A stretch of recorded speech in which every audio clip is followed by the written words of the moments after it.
This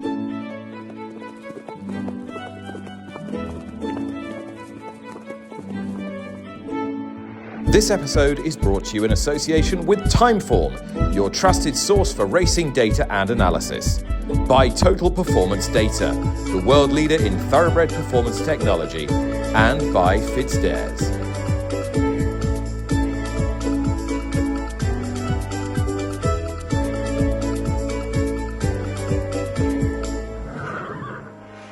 Good morning, welcome to the show. It is Saturday the 21st of June. Thank you for listening. Thank you for watching if you've been with us on YouTube all week. This is our fifth and final instalment of the podcast from Royal Ascot, and whilst it is set to be an absolute scorcher, as it has been all week, this afternoon there is a pleasant bit of cloud cover at the moment. Now, our team this week has been exceptional.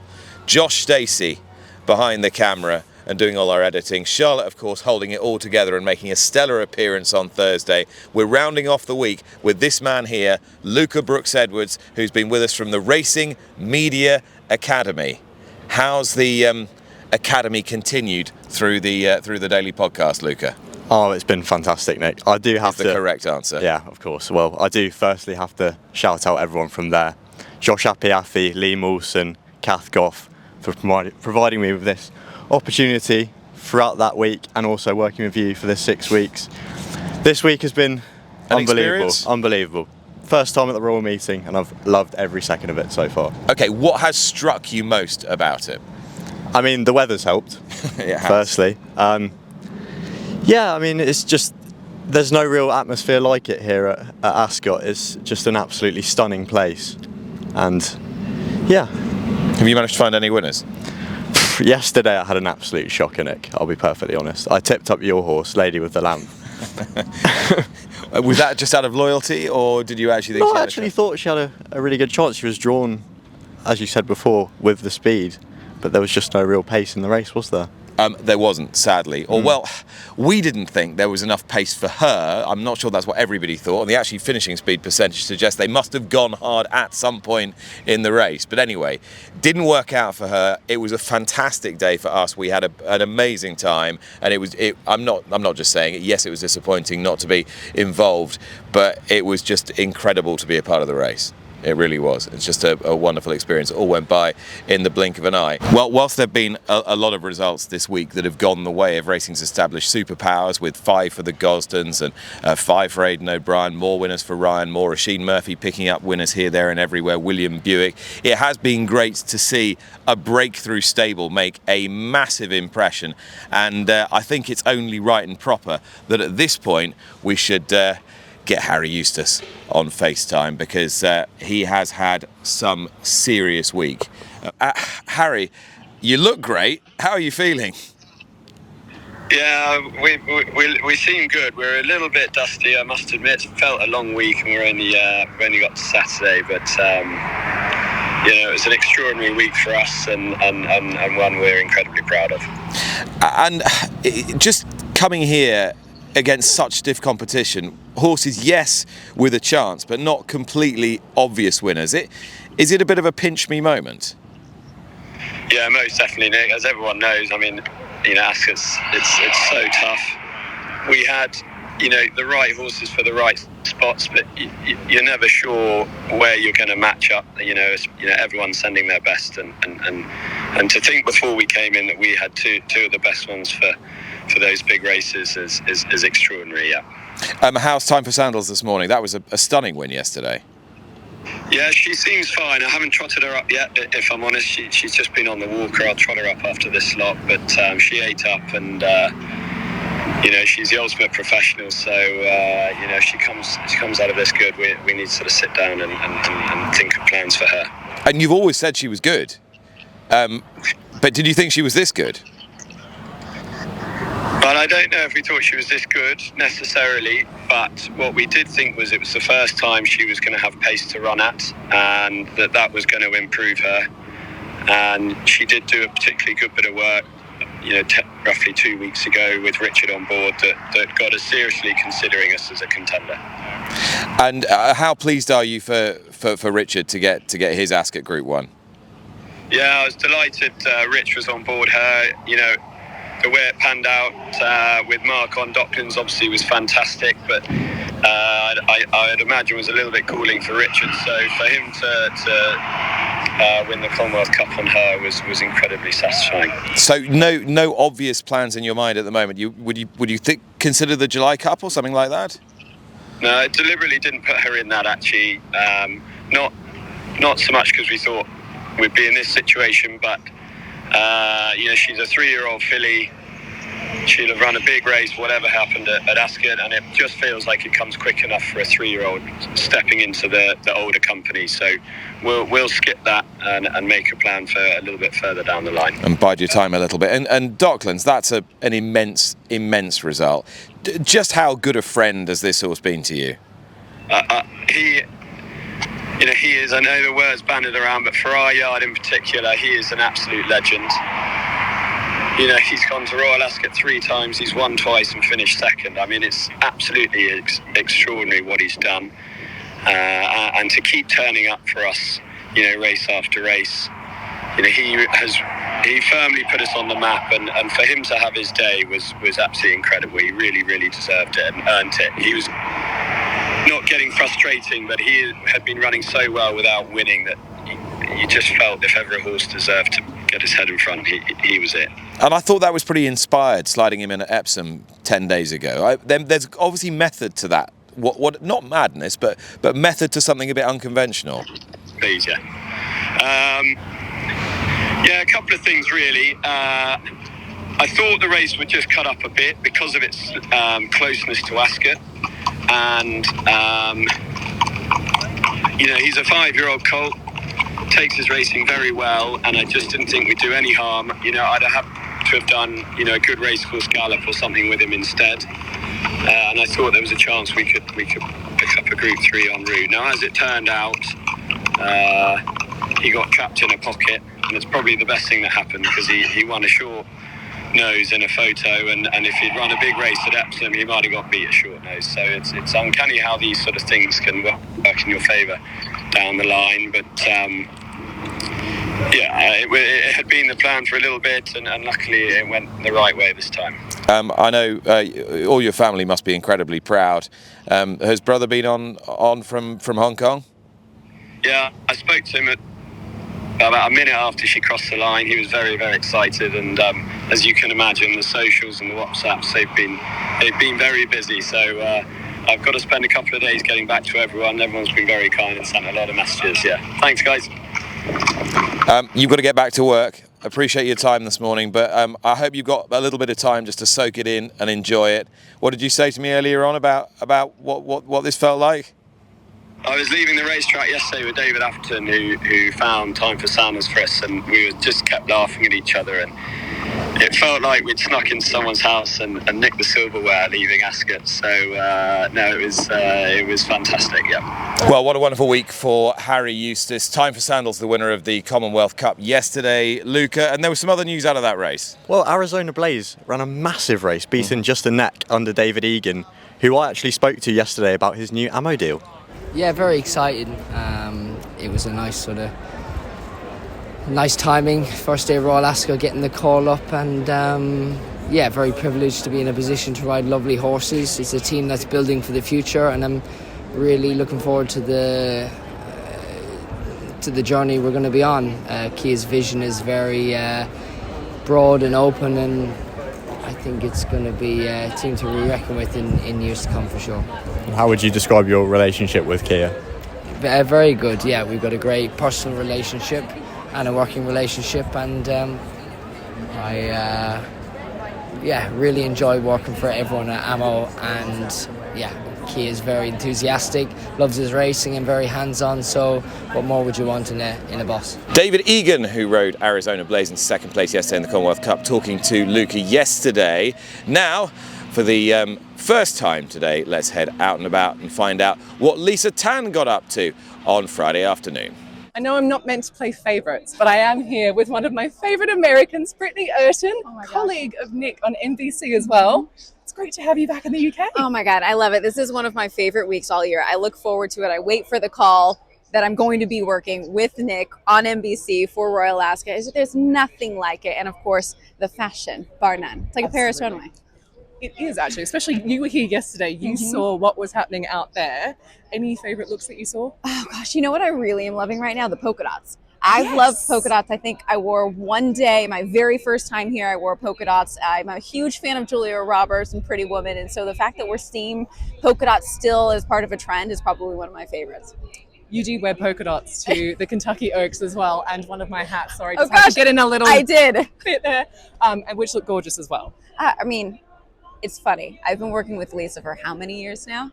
Was it 2018? Your Probably. first NBC time on NBC, Yes. wasn't it? Yeah. First time covering the Kentucky Derby was in 2018. Did the full Triple Crown, and there was a Triple Crown that year. Very good year to start. You have had me through everything, through the moments of I have nothing to wear. What am I going to do? You've pushed me out of my comfort zone, which has been amazing. Kentucky Derby. I don't know what year. It looked like it was the crown. I remember that one. It was yeah. beautiful. I did have to talk you into it. You did, but I love it. And your boaters, I feel like, are very signature to me. But my favorite part is when I go to the race course and somebody says, "Is that a Lisa Tan hat?" And I said, "Yes, it is." It's so nice to know. Talking about world horse racing, because you've been here, there, and everywhere. How do you compare Royal Ascot to other meetings in the world? It's unlike anything I've covered. And as you've said, I've been really blessed to travel the world to cover racing. I've been to Hong Kong, obviously a lot of places around the United States. But here, there's just something very unique and different. I mean, obviously you have the royal family, so you're not going to get that anywhere else. The dress code to me is what really makes Royal Ascot stand out. Do you like it? I do. I actually do. I would love if Breeders' Cup had an area in which there was a dress code. How could we swing that? That would should be we talk really. to somebody. I think I'm talking to the CEO later today, but I'm not sure the men would enjoy the dress code as much as the women. I mean, if we're talking about it at Santa Anita and Aidan Butler in charge, I think he would like I a think dress he'd be code. okay with it. He always dresses to the nines Absolutely. anyways. So for me, those are the two big things that make it really stand out. But look at this grandstand. I mean, it's incredibly pristine. 5 days of elite racing. There really, truly is nothing like it. I love my American racing, but this has always held a special place in my heart. American runners this week.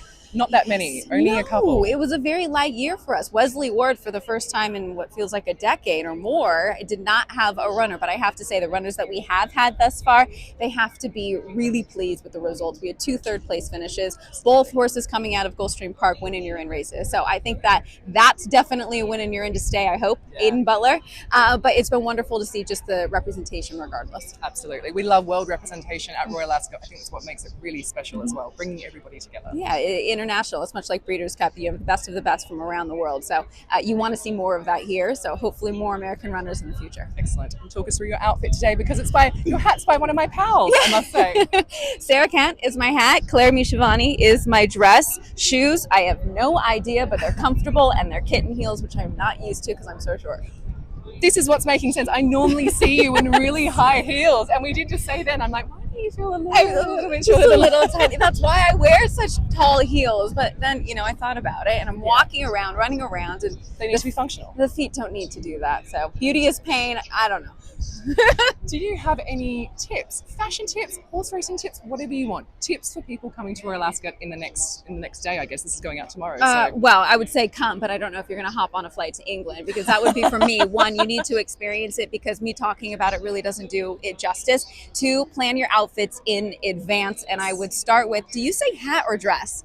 I often start with the dress and go with the hat, but I think I need to flip that. I prefer my clients to do that, to be honest. The only reason why I start with my hat is because I have so many of them, and I don't want to have to make myself more. Yeah. So that's why I start with a hat. But my clients would normally come to me with a dress. You'd come to me with a dress, right? And we'd go from there. And then we go from there. So that would kind of be my trajectory towards it, but also pace yourself and embrace every moment of it. Really try to explore each avenue of Ascot, because it's all unique, it's all different. Lisa Tan with the wonderful Brittany Earton, with whom I'll be sharing presenting duties for NBC this afternoon. All 7 races on the main NBC network from 9 o'clock Eastern today, if you happen to be listening to this show in the US, or indeed watching it on YouTube, which I hope you have been during the course of the week. Now we're going to talk about yesterday's Coronation Stakes. Big shock here in Cercene, who beat Zarigana. What do you make of Zarigana's performance? Well, I want the analysis from Adam Mills of Total Performance Data. Got to talk about the Coronation Stakes. What a performance from Cercene. A winning time of 1 minute 38.35 was quicker than Field of Gold. Wouldn't see that too often, although it was on different days. But this is a really battling performance. Her run-out speed of 33.51 miles an hour is by far the best in the field. She's the strongest stayer. Gary Carroll reacts really well at the start, gets her up to 30 miles an hour in 6 seconds despite braking slowly from the stalls. The leaders, the likes of Duty First and Falakar, have just gone too hard. Less than 5.2 seconds to reach 30 miles an hour. Their race is run by halfway, but she stayed on really well. We do have to acknowledge the runner-up. How frustrating is that with Zarigana? Absolutely cruised into the race, the fastest penultimate furlong, but the minute she hits the front, stride length dips to 6.94 metres. The stride frequency dips to 2.3. She simply doesn't want to be there. But if we imagine that she's not in the race, Cercene has still beaten all the rest quite comfortably, and her data suggests she was by far the best filly in the field. Well, thank you to Adam and for all his contributions this week, which have been absolutely fantastic and has really helped us contextualise some of the performances here at the Royal Meeting. Luca, you're alongside. The big story after the race, aside from the winner's big price and smaller connections, was Zarigana. And what did we make of her? She travelled into the race like the winner until she got to the front, and as soon as the whip was drawn, she just seemed to stop. Okay, did you go and do a bit of investigation afterwards? Of course I did, Nick. I found Francis Graffard and I had a quick word with him. Very good performance for the filly. She had a very good trip with the cover. She came to the front easily on the bridle. She's a very talented filly. Michael wanted to win clear because he can felt January coming and he didn't want her to challenge her. But unfortunately, she comes from travelling very easily to really stopping and waiting for the others. It's all about her attitude, but she's a very talented filly. Training is not only physical; it's also a mental thing. So we need to work on that. But look, she has a place at stud, and she's a very good filly. And where do you see her going next? We see how she comes out. She can run in August at Deauville, or we wait for the autumn. We will see how she comes out and discuss it with the princess. But it's a good run without winning, but we can't complain. She didn't disgrace herself. Francis Graffard on the defeat of Zarigana yesterday, which they took in very good spirits, all things considered. Likewise, Princess Zara Aga Khan and Ryavka ran a terrific race for them in the Commonwealth Cup as well. They've been knocking on the door all week. It just hasn't quite opened for them. Luca, we were out and about yesterday talking to all sorts of people. The opening race was a big result for the podcast, wasn't it? A fantastic result. You look at Karl Burke's horses that have run this week, and all of them that have been backed heavily have been disappointing. Until Venetian Sun yesterday, who was drifting in the market, and then I think a certain Tony Bloom may have had some money on, and the price shortened right before the off, and it ran fantastically. She did. She was brilliant yesterday, and you can't say you weren't told. The Goffs London sale, and we played you that then, and we played you it on Tuesday's podcast as well. Karl couldn't have been more confident. Did we manage to get a word with him after the race? I didn't myself, but our very own Charlotte Greenway did. The work she's done at home has been pretty special. I certainly haven't had a 2-year-old work the way she has. She's kicked some proper good horses out the way, older horses, and so much so that the first time she did it, I had to change into another good lead horse who always works well, just to prove the point that she did exactly the same to him. So she's a special filly. I was gutted that we got the draw we had, and to be honest, she's won despite that, because it's not really the way to ride her loads of daylight. She's got a great turn of foot if you can get in amongst them and use it, but we'll have that for another day. She'll stay 7. I think she's got a great chance next year of being a Guineas filly, but look, we'll enjoy today and make plans for the future later. Karl, she's a big filly. I'm sure you'd expect her to keep improving. Would you be inclined to give her a bit of a break now, give her time, or have you got a plan in mind? No, we'll get her home, give her a chance to get over this. Although her temperament is unbelievable as well. I think that's one of her biggest assets. I mean, before the race she walked around like an old hand. As soon as I got onto the track after the race to see her, she was hardly a blow on her. And she's just so laid back, and she is still up behind a bit. She's going to grow a little bit, so I think Starman's going to be a superstar stallion, and I think he's got a chance of getting horses that will get a mile as well. Yep, that was Karl Burke talking to Charlotte yesterday. What a terrific performance from Venetian Sun. Now we're out and about with Lisa again. It's the end of day 4 of Royal Ascot. which can only mean one thing, that Royal Ascot is unfortunately coming to a close. And I'm back here with Angela Menz from On Track on Trend so we can dissect the week's fashion and also talk about yesterday, Gold Cup Day, because we didn't get a chance to. Look, Gold Cup Day, I think it's the full spectrum. It really is. So you get beautiful outfits, you get the elegant outfits, but you get the most terrifying outfits. So that's when I kind of think, well, how many chickens gave their lives for this race day? And, it might not be to my taste, but I will respect the effort that's gone into it. A lot of effort went into a lot of outfits yesterday. And I think, I think overall, one thing that is really lovely to see at Royal Ascot is wherever you look, whether it's to your taste or not, you can see that people have really put on their very best outfits. Absolutely. So I think that is something that is really nice to see. They've gone to their wardrobe, or they've gone to the shop, so they've gone to their dressmaker, their milliner, and they've said, I want to look my very, very best. And that's what they've done. And you can really see it everywhere you look. Absolutely. And then today's fashion, I think we both agreed, yellow has been quite prevalent this week. Today, it was ubiquitous. It was everywhere. So I'm going to say, we literally got to the train station and we saw yellow, yellow, yellow. Obviously, you picked the colour of the day, Lisa. I did. In the buttercup yellow, which I think it's quite a particular shade of yellow. It is. But there's been a lot of this sort of buttercup shade of yellow. It's a softer yellow. It's easier to wear, isn't it? Yes. A little bit more subtle, a bit more understated, but still quite bright. So Absolutely. It's very nice. Great. So what can we expect from the last day of Royal Ascot, Saturday? Well, I think Saturday's interesting because I think you have the stayers like us. We've done the 4 days. We might be crawling to the finish line. We might be in flats. We'll see. And then you have other people that it is their first day. Correct. They're really wanting to let their hair down. The Saturday, it's the weekend. So I think, again, we'll see really quite a spectrum of different outfits. But I think it comes down to the heel height. Yes. I think as the week's gone on, my heels personally have got lower. And if you're doing the 5 days, I think that's really how it has to go, particularly in this weather. Absolutely. The mercury is rising again tomorrow as well.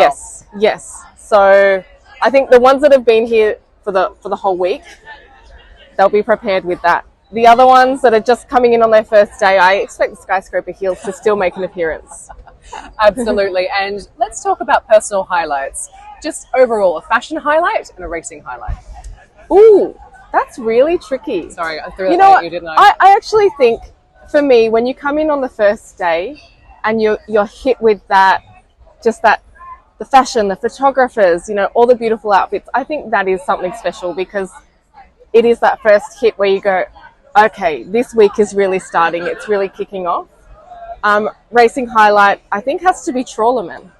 I was going to say, Field of Gold was wonderful on the first day, and we were so excited about that, but Trawlerman was something special, wasn't he? Yes, absolutely. So I think that's my fashion highlight, and that is my racing highlight. Well, I know many of you will be thinking, where is Lydia Hislop on the podcast this week? Well, Lydia has not been at Ascot, but she's been monitoring everything from home.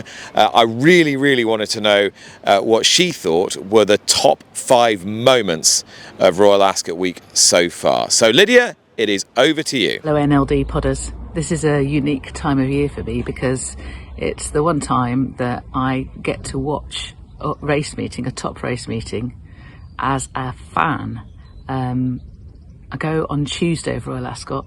The rest of it I get to watch on the telly at home, and whilst part of me is torn for not being there in the heat of the action, the other part of me really relishes being able to see it from that perspective, which I don't usually get. So Nick asked me to put forward the 5 best moments of the week.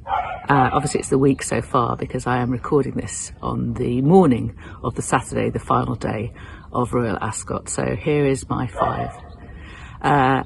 The first one, I think, has to be Field of Gold.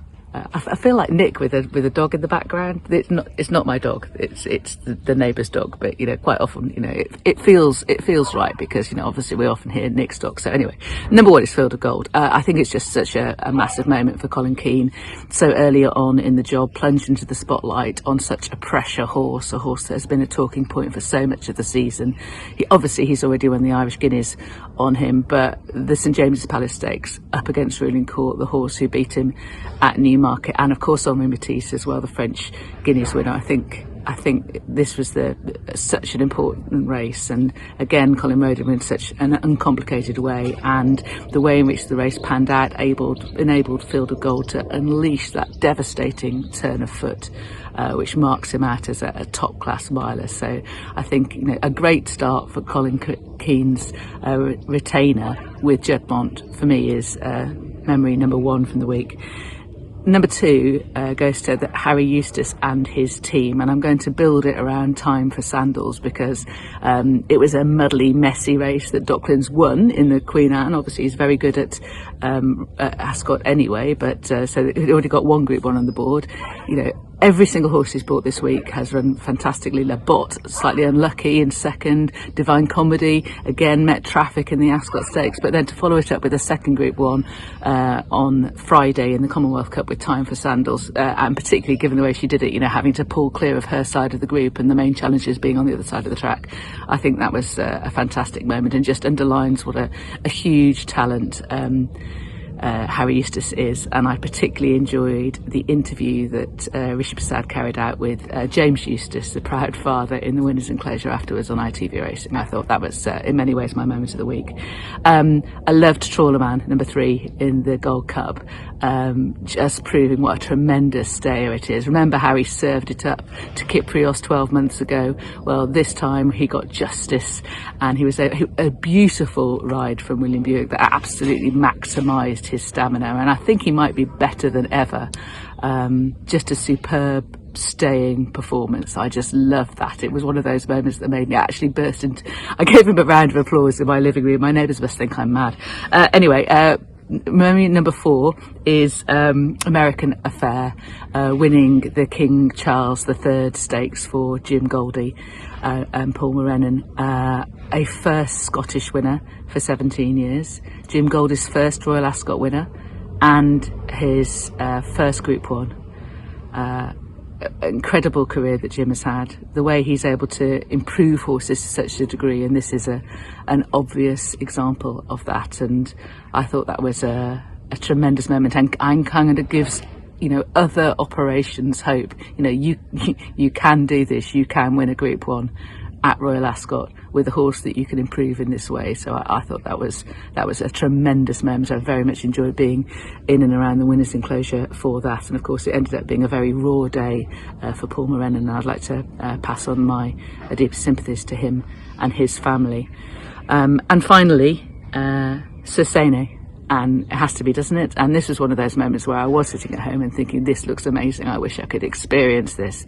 Those scenes in the Winners' Enclosure with Joe Murphy and Gary Carroll, each getting their first Group 1, 50 years in the making for Joe Murphy, and the way in which those who know him closely in Ireland spoke of him afterwards. I thought that was a tremendous moment after the Coronation Stakes. So that was one where I was very much torn, much as have been enjoying watching it from afar and having the viewing experience.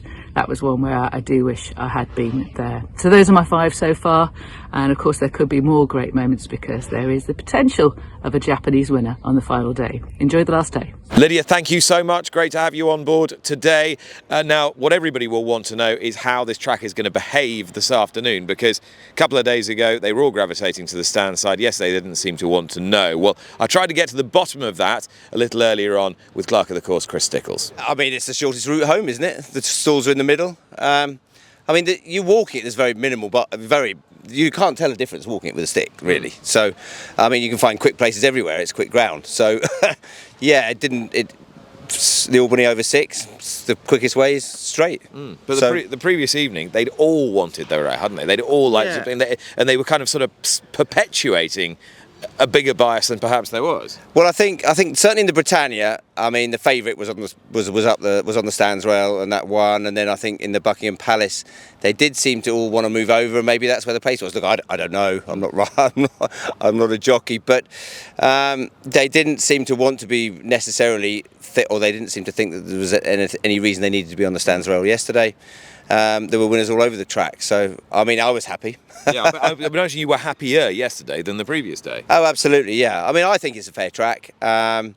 But obviously, you know, when you get to races where on the Thursday, when the last two races, and they do sort of all gravitate over towards the stands rail, you think, oh, you know, I wonder if they're going to do that tomorrow. But they didn't, and I was very pleased to see the winners all over, you know, from you know, centre to far as well. And would you ever water to even up the track if you think that's happening or not, or can you not do that? Not during a meeting, no. I mean, obviously, if there's an issue, you know, and you have a very windy time, sort of in the build-up to a meeting, but you wouldn't do that during a race meeting because, I mean, it's impossible to do that, really. Yeah. And so, what have you done last night? Because I came out here this morning and I sort of felt underfoot. It felt like there was a bit more moisture in the top of the ground than there had been earlier in the week. Have you put a little bit more water on? No, in fact, yesterday we only put 5 on. Mm-hmm.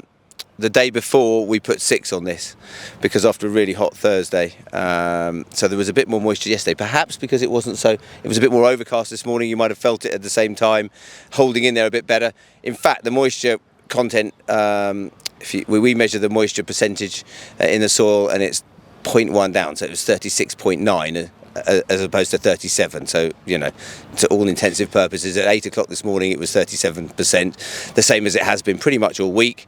The going stick reading has gone up actually from yesterday. The average across the straight is 8.7. It's 8.8 on the stands rail, 8.5 in the middle, and 8.8 on the far rail, which is slightly up from yesterday.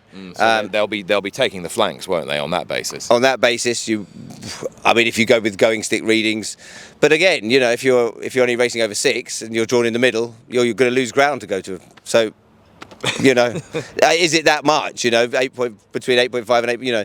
So it's difficult, isn't it? Difficult to know exactly what they're going to do. There's not a huge difference in it. So I imagine they'll probably just go straight, really. If you're drawn in the middle, they'll go straight, if that's where the pace is too.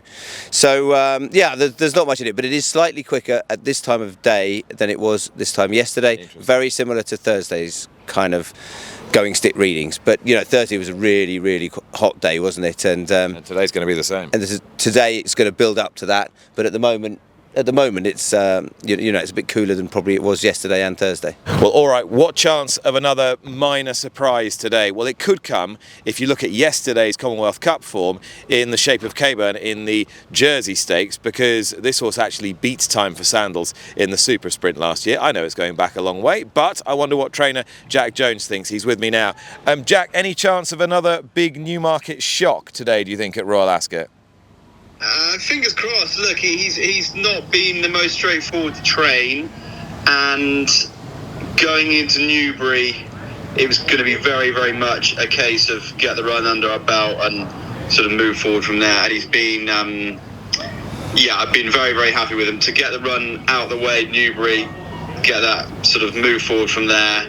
And he's been very, very straightforward since, which is pleasing, because he could have easily gone backwards after Newbury. So, no, on that front, very, very good, very, very happy with his work. And, look, it was sort of a nice little form boost, as you say. I know it's going back a while, but, to see the filly win yesterday was sort of boosted our confidence anyway.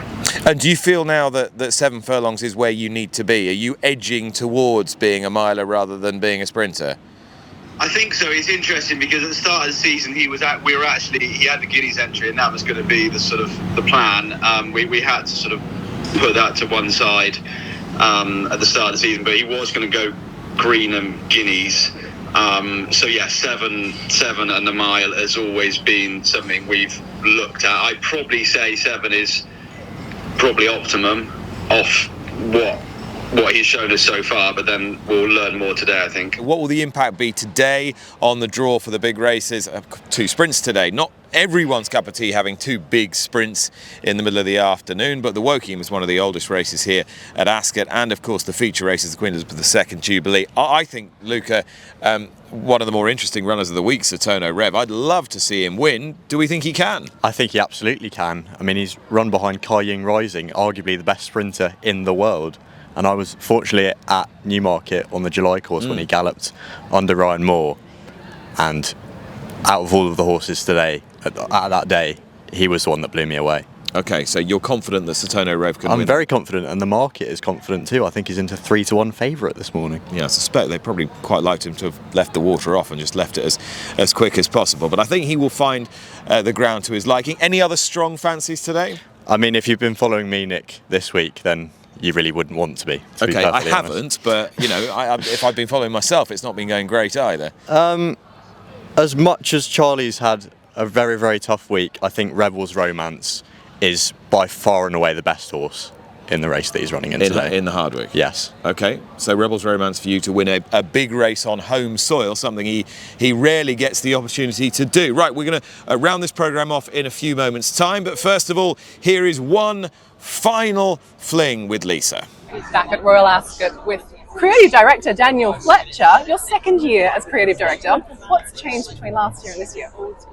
Well, for me personally, I feel I've settled into the role a little bit, and I think that people have really kind of embraced kind of a modern take on the dress codes, and I can really see the influence that we've had coming through from the lookbooks. I think, actually on the first day I saw people wearing exact outfits from the lookbook, so I think people are paying attention and they are really going for it. It's amazing, and your lookbooks have been known to change things up a little bit. It was always about being extra and more is more before you came along. You almost made things a little bit more minimal, is that fair to say? I would say, I think you can really express your identity without going over the top.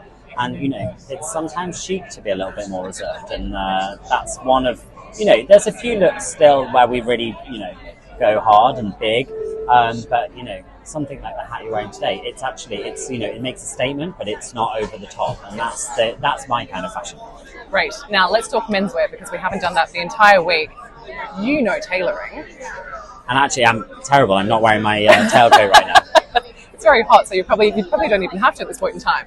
But for people who want to look great in tailoring but don't have the budget to do made to measure, what do you suggest? I think go vintage. I think there are, you can find in charity shops or vintage stores amazing suits that have been passed down or don't fit someone anymore. Go and try them on, and if you find one that kind of is an okay fit, take it to a tailor. You could spend a tenth of the price finding a suit that is amazingly made and beautiful and still great condition, that is going to be much better than something that you might buy off the rack in a high street store. So yeah, I think secondhand vintage is a really good way to go, and then just get it tailored. Make sure your sleeves are the right length, and if you get your sleeves the right length and you get the length of your tailcoat right, that is going to look like it was made to measure. Absolutely.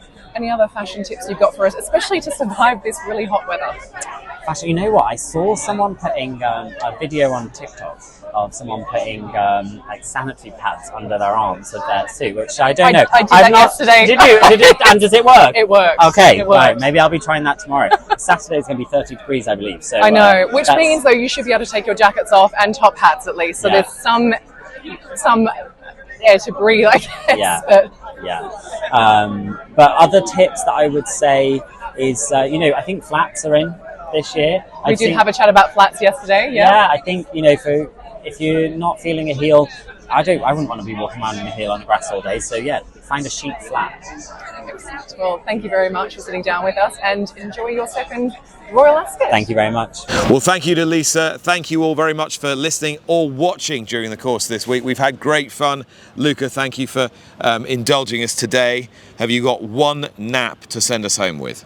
It's got to be Cercene Rev, Nick. Okay, Cercene Rev in the Queen Elizabeth II Jubilee. And finally, I know you wanted to give Matt Chapman something to cheer about, and so we ought to note that Kieran Schumacher had his Royal Ascot winner yesterday. Yes, never let go. And the irony there is of who he beat into second, Nick. Well, of course, Kieran beating Jonathan Thady Gosden's horse into second, and Ed Walker training the winner as well for Kieran Schumacher. So congratulations to him. As you say, never let go. How appropriate that name is. Right, thank you very much for listening and or watching. We will see you again on Monday. Do get some sleep after all today's entertainments are over. But first of all, enjoy day 5. You've been listening to Nick Luck Daily. This episode has been brought to you in association with Timeform, your trusted source for racing data and analysis, by Total Performance Data, the world leader in thoroughbred performance technology, and by FitzDares.